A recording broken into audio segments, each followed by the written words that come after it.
Thing is, I'm a one-man band here. Just walk around to the front of the camera.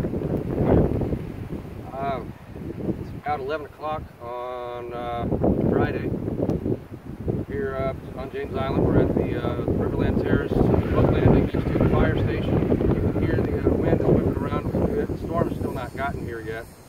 It's made landfall up north in North Carolina, and it's also beaten up on Myrtle Beach, which is about 2 hours up the road, give or take. They're forecasting sometime around 6 o'clock this evening for the storm to actually get here. And then it's probably going to rain for the next 3 days straight.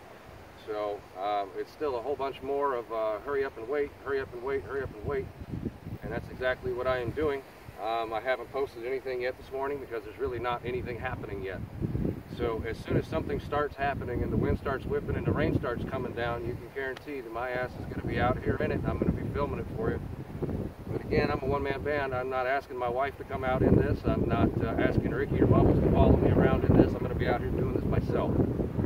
So I'm going to take a few